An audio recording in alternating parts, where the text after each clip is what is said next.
ডিজিটালাইজেশনের চাপ বাড়ায় শিলিগুড়ির দীনবন্ধু মঞ্চে বিএলওদের বিক্ষোভ। প্রশিক্ষণ বৈঠক ভেঙে গেল। শিলিগুড়ির দীনবন্ধু মঞ্চে বিএলওদের প্রশিক্ষণ বৈঠকে আচমকা বিক্ষোভ ছড়িয়ে পড়ে এদিন।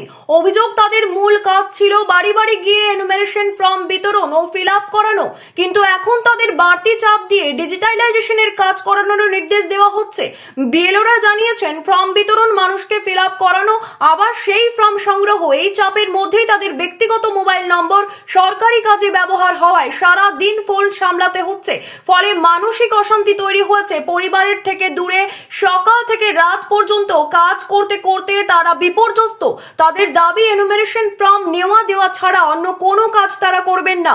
এই দাবিতে এদিন বৈঠক স্থলে স্লোগান ও বিক্ষোভ শুরু হলে প্রশিক্ষণ দিতে আসা নির্বাচন কমিশনের প্রতিনিধিরা দীনবন্ধু মঞ্চ ত্যাগ করতে বাধ্য হন। ঘটনায় এলাকায় ব্যাপক চাঞ্চল্য ছড়ায়। আজকে একটা মডিউল নিয়ে ট্রেনিং ছিল, আমরা সকলে এখানে একত্রিত হয়েছি, সব বিএলও, ইলেকশন কমিশন, এদের রিপ্রেজেন্টেটিভের থ্রুতে ওয়ান আফটার ওয়ান একটা করে মডিউল বাড়িয়ে চলেছে।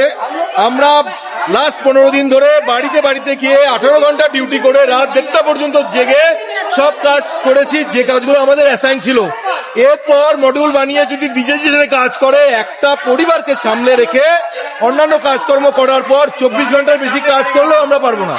আমাদের একটা ছোট্ট মোবাইল রয়েছে, পার্সোনাল মোবাইল, এই সাপোর্টে আমরা করতে পারছি না। এই কথাটা শুনতে রাজি নয় ইলেকশন কমিশন। এসডিও রিপ্রেজেন্টেটিভ হিসেবে ওসি ইলেকশন ছিলেন, এসএম সাহেব ছিলেন, দীনবন্ধু মঞ্চে আজকে ট্রেনিং ছিল। আমরা বলতে চেয়েছি যে স্যার, ডিজিটালাইজেশনের কাজ, অনলাইনের কাজটা আপনারা আউটসোর্স করে করিয়ে দিন, প্লিজ আমাদের হেল্প করুন। ওনারা কোনোভাবেই সেই কথা শুনেনি, সেটা নিয়ে আমাদের বিরোধ। আমাদের একটা ছোট্ট দাবি যে অনলাইনে ফর্ম ফিল আপের যে ডিজিটালাইজেশনের প্রসেস, সেই কাজটা আপনারা এসডিও অফিসে অন্যত্র আমাদের ছাড়া করিয়ে নেওয়ার জন্য। এখন আমরা কাজ করছি না ডিজিটালাইজেশনের কাজ। আমরা আমাদের বার্তা আপনাদের মাধ্যমে, ফিজিক্যালি ওসি ইলেকশন এসএম সাহেব ছিলেন, ওদের রিপ্রেজেন্টেটিভ ছিলেন, তাদের মাধ্যমে স্পষ্টভাবে এই কথাটা বলিয়ে দিয়েছি যে আমরা যে কাজ করতে অপারক, সেটা আমাদের মধ্যে চাপিয়ে দিয়ে আউটপুট আসছে না। নামটা বলবেন? সুব্রত ভৌমিক। একটা জিনিস আমরা বিএলও হিসাবে বুঝতে পারছি না, আর এটাকে ক্লিয়ার করা উচিত ইলেকশন কমিশনকে। 27 তারিখে যখন এসআইআর অ্যানাউন্সমেন্ট হয়, 27 অক্টোবরে প্রেস মিটে election commissioner mister honourable Gyanesh Kumar সাহেব বলেছেন যে যার নাম নিজের লাস্ট এসআইআর এ নেই, তিনি নিজের চাচা বা সে জেনারেশনের লোকের নাম দিতে পারেন। এবার কিন্তু যখন আমরা বিএলও অ্যাপ খুলছি, ওটা আপলোড করার জন্য যে ইনিউমারেশন ফর্ম আমাদের কাছে আসবে, সে ইনিউমারেশন ফর্মে আপলোড করার সময় কিন্তু চাচা, আঙ্কেল আর অন্য কোনো রিলেশন নাই, শুধু 4টা রিলেশন ওখানে শো করছে। সেটা হলো প্যারেন্টস এন্ড গ্র্যান্ড প্যারেন্টস।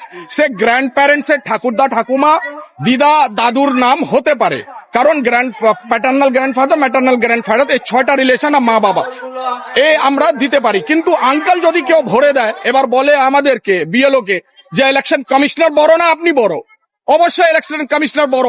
তিনি যখন বলে দিয়েছেন যে চাচা বা তার আপনার আত্মীয় স্বজন, রিলেটিভ কেউ ছিল আপনার পরিবারের লোক, তার আপনি দিতে পারেন, তার কোনো অপশনই নাই, তাই তার অবশ্যই হিয়ারিং হবে। তখন ড্রাফট রোল ইস্যু হবে, তার নাম থাকবে না, আবার হিয়ারিং হবে, তখন তো ইলেক্টররা বিএলওদেরকে ছাড়বে না। তো এই কন্ট্রাডিকশনটা কেন, এটা ইলেকশন কমিশনকে চিন্তা করা উচিত। Thank you very much. আমার নাম জমির আরিফ, পার্ট 90 বিএলও, শিলিগুড়ি 26 শিলিগুড়ির। তারা কি করে করবে? মোবাইল তোমার একটাই, একটা করতে যদি 15 মিনিট সময় লাগে, সে দিনে 10 ঘন্টা করবে। 10 ঘন্টা সম্ভব নয়, কারণ আমাদের কালেকশনে যেতে হবে। 8 ঘন্টা ধরে, ঘন্টা 4টা হচ্ছে, 8 ঘন্টা 32টা হচ্ছে।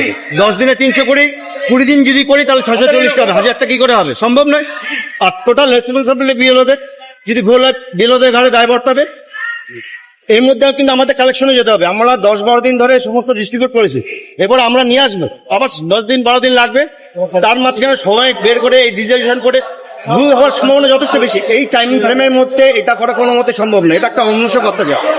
আর ক্রমশ প্রেশার দিচ্ছে, এটা করো, এই টাইমের মধ্যে এটা পাঠাও, সেটা পাঠাও। ঠিক আছে, আমরা যতটা পারি সবাই শেষ দায়িত্ব সম্পূর্ণভাবে করেছে, কিন্তু এইভাবে তো সম্ভব না। শেষ পর্যন্ত কি বললেন? কিছুই বলেননি। বিএলও ট্রেনিং দিলেন ওখানে, যারা শোনার দরকার শুনুন, না শোনার দরকার না। বেশিরভাগ বিএলও বাইরে চলে এসছে, বেশিরভাগ না, সবাই চলে এসছে। ভিতরে কিছু এই আরো আর হয়তো সুপারভাইজাররা বুঝেছিলেন, সব বিএলও বাইরে চলে এসছে। ওদের একটাই বক্তব্য, আমরা কালেকশন করেছি, আবার গিয়ে আমরা ফর্ম কালেক্ট করবো, সেখানে ফর্মে যদি ভুল থাকে ফর্মটা আমরা চেক করে নিতে হবে। এই বিষয় নিয়েই আপনাদের একটা এই ব্যাপার নিয়ে আমাদের হয়েছে, কারণ ওই সবারই একই বক্তব্য, ডিজিটাইজেশনটা করবো না। বাদ বাকি যেগুলো প্রথম ট্রেনিং আমাদের বলেছিল সেগুলো তো আমরা পালন করবো, কিন্তু এই টাইম ফ্রেমের মধ্যে ডিজিটাইজেশন করা সম্ভব না, করলে প্রচুর ভুল হওয়ার সম্ভাবনা। টোটাল রেসপন্সিবিলিটি বিএলওদের ঘাড়ে বর্তাবে, সেটা কি করা হয়? আমার নাম দেবাশিস চক্রবর্তী। একই কথা, আমার ঝামেলা আমাদের কোনো কিছু না, আমরা কখনো কোনো ঝামেলা করতে চাই না। আমরা আমাদের এই মাত্র আমার সহকর্মী শিক্ষক সুব্রত দাদা এবং আমার বিএলও সহকর্মী, আমার তার সাথে আমার রয়েছে আমাদের বুবাইদা, আমার দেবাশিস চক্রবর্তী সহকর্মী। আমাদের একটাই বক্তব্য, আমরা প্রত্যেকটা বাড়িকে ফর্মটা দিয়ে আসবো সুন্দর করে, এবং প্রত্যেককে ফর্ম সম্বন্ধে বুঝিয়ে দিচ্ছি। একটা লোকের একজনের পক্ষে অনেক বাসা অনেকের ছেলে মেয়ে থাকে না, বয়স্ক লোকজন আছে, তাদের ফর্মটা বুঝাতে তাদের পেছনে আমাদের 10 মিনিট সময় চলে যাচ্ছে। এরপরে আমাদের দিনের শেষে বা মাঝখানে রিপোর্ট আসছে, তোমরা এত করলা, তখন আমরা অ্যাপে আপডেট করছি, এত করলা, তোমাদের আরো করতে হবে। মানে আমি যদি 10 কিলো লোড দিতে পারি, আমাকে 15 কিলো লোড চাপানো হচ্ছে, তাহলে আমার পক্ষে সেটা কি সম্ভব হবে? একটা মানুষের পক্ষে সেটা সম্ভব? প্রত্যেক মানুষের নিজস্ব একটা ক্ষমতা আছে যে আমি এতটুকু কাজ করতে পারবো। আজকে আমাদের ফর্ম জমা দেওয়া আর ফর্ম ডিস্ট্রিবিউট করার জন্য কাজটা দিক, আমরা কোনো ব্যবসা নেই, প্রত্যেকটা বিহল আমরা বলবো একসাথে করবো আমরা। কিন্তু আমাদের এই ডিজিটাইজেশনের কাজটা দেওয়া মানে কিন্তু আমাদের কিন্তু একটা বাড়তি প্রেশার দিয়ে দেওয়া। আজকে এই ডিজিটাইজেশন প্রেশারটা আমরা কেন নিতে যাব অন্য কারো? আমরা ফর্ম ডিস্ট্রিবিউট করবো, ফর্ম নিব, ম্যাপিং করবো, তারপরে লোকের কাছে গিয়ে শুনবো, একটু ভুল হলে তখন এইটা হচ্ছে না কেন ওইটা, আর দুদিন পর কাজের প্রেশার বাড়িয়ে দিবে, এটা তো দেওয়া সম্ভব না। যে টাইম ফ্রেম দিয়েছে টাইম ফ্রেমের মধ্যে কারো সম্ভব নেই, কারো সম্ভব নয়। টোটাল রেসপন্সিবিলিটি বিএলওদের। এখন কিছু হলে তখন তো বিএলওদের মানুষ হচ্ছে না এসে। হ্যাঁ, আমরা বললাম যে আমাদের সিদ্ধান্ত একটাই, আমাদের ফর্ম জমা নেওয়া এবং ফর্ম ডিস্ট্রিবিউটের দায়িত্বটা আমাদের ডিস্ট্রিবিউটার জমা নেওয়াটা, আর ডিজিটাইজেশনের কাজটা যেন আমাদের তরফে না হয়, তাদের অন্যান্য স্টাফ দিয়ে করুক বা ডিজিটাইজেশন কাজ করতে পারে, তাহলে একটা কাজ করুক, একটা বা দুটা বুথ অনুযায়ী একটা করে আমাদের অ্যাসিস্ট্যান্ট দিক ডিজিটাইজেশন।